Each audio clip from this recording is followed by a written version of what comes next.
going to be talking about the 3 golden rules on how to perform a lat pull down properly. A lat pull down is a great exercise that's going to target basically the entire back, mainly focusing on back width.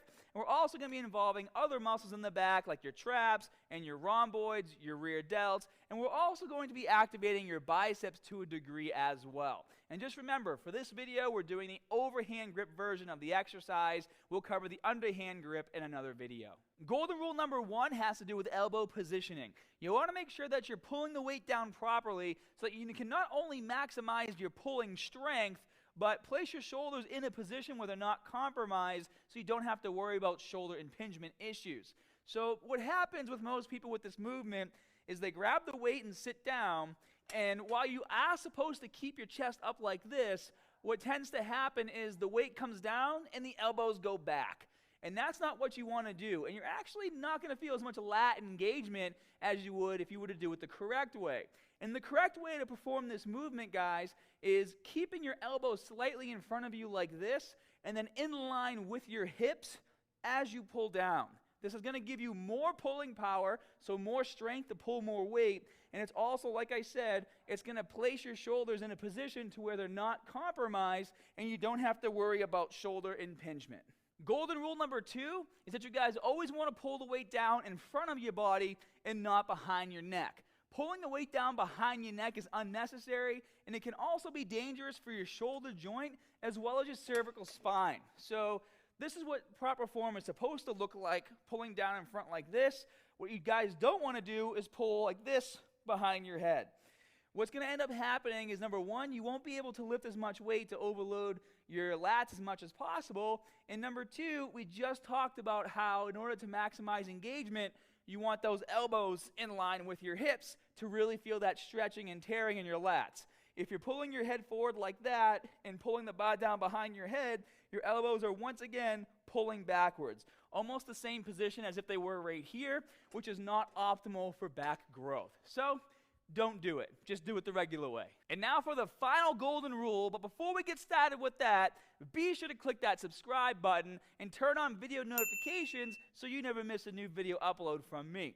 All right, so the third and final golden rule, guys, is you want to pull down the weight using as little of your biceps as possible and try to keep as much of that focus in your lats. And now if you're a beginner, this is a concept that might seem kind of weird to you because you don't quite have that mind-muscle connection developed yet. But there are some tricks that you can apply to the movement to help develop that mind-muscle connection. And for those of you who already have it established pretty well, these tips will help you make it even stronger.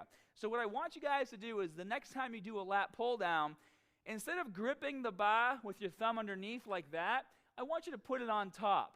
Now, it might not seem like a big deal, but what happens mentally is that once you let go with your thumb and place it on top of the bar, you start to kind of visualize your hands more as just hooks that are in place to help you pull the weight down versus gripping and pulling as hard as you can with your hand. So step 1, I want you guys to hook the bar. Once you do that, you're going to sit down in place, and then from here, I want you to visualize pulling the weight down with your elbows.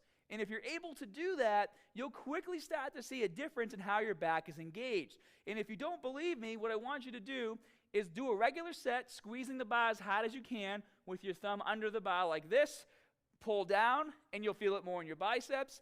Bring those thumbs on top. Focus on pulling down with your elbows, and you'll feel it more in your back. And I have one more final tip for you guys before I let you go. When you start lifting really heavy weight to the point to where the weight stack weighs more than you, here's something you can do to help you get into place without having to look like a crazy person jumping around trying to pull this weight down. What you want to do is set up this pad so that it's low enough so that it holds you in place when you're down, but it's high enough so that you can grip this bar and then sag your body and then get your knees right under the pad like this. And try to get your toes under your knees so that once you're in place, you can push off your toes to create a lot of force here to hold your lower body down. And then what you can do is utilize that pressure to push yourself into position without having to pull the weight down just yet. So it's a really simple trick, but man, it comes in handy. Just sag yourself as much as possible, push your knees underneath, and then you can kind of slide in and start your set. There you guys have it. I hope you enjoyed the video. If it helped you, please leave